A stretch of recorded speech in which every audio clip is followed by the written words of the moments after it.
మాచర్ల మాజీ ఎమ్మెల్యే పిన్నెల్లి రామకృష్ణారెడ్డికి AP high court bail మంజూరు చేసింది.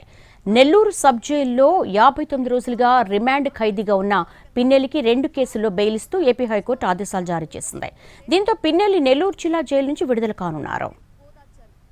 మాచర్ల మాజీ ఎమ్మెల్యే వైకాపా నేత పిన్నెల్లి రామకృష్ణారెడ్డికి ఏపీ హైకోర్టు బెయిల్ మంజూరు చేసింది. సార్వత్రిక ఎన్నికల పోలింగ్ రోజు పాల్వాయి గేటు పోలింగ్ కేంద్రంలో ఈవీఎం ధ్వంసం చేసిన కేసుతో పాటు పోలీసులపై దాడి కేసులో అరెస్టైన పిన్నెల్లి ప్రస్తుతం నెల్లూరు సెంట్రల్ జైల్లో ఉన్నారు. పిన్నెల్లి రామకృష్ణారెడ్డికి ఏపీ హైకోర్టు 2 కేసుల్లో బెయిల్ మంజూరు చేసింది. కారంపూడి పోలీస్ స్టేషన్ పరిధిలో విధులు నిర్వహిస్తున్న పోలీసుపై దాడి కేసులో నమోదైన కేసుకు సంబంధించి, పాల్వాయి గేటు పోలింగ్ స్టేషన్లో శేషగిరిరావు అనే వ్యక్తిపై దాడి కేసుకు సంబంధించి పిన్నెల్లిపై పోలీసులు కేసు నమోదు చేసి అరెస్టు చేశారు. ఆ 2 కేసులకు సంబంధించి పిన్నెల్లి ముందస్తు బెయిల్ పిటిషన్ దాఖలు చేయగా హైకోర్టు కొట్టేసింది. దీంతో పోలీసులు పిన్నెల్లిని అరెస్టు చేసి నెల్లూరు సబ్ జైలుకు జూన్ 27న తరలించారు. అప్పట్నుంచి నెల్లూరు సబ్ జైల్లోనే పిన్నెల్లి రిమాండ్ ఖైదీగా ఉన్నారు.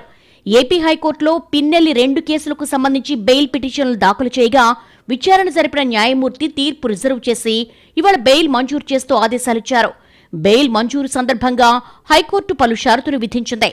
50,000 విలువైన 2 పూచీకత్తులు సమర్పించాలి, పాస్పోర్ట్ అప్పగించాలి, ప్రతివారం స్టేషన్ హౌస్ ఆఫీసర్ ఎదుట సంతకం పెట్టాలని న్యాయస్థానం ఆదేశించింది. పిన్నెల్లి విడుదల నేపథ్యంలో నెల్లూరు సబ్ జైలు దగ్గర పోలీసులు బందోబస్తు ఏర్పాటు చేశారు.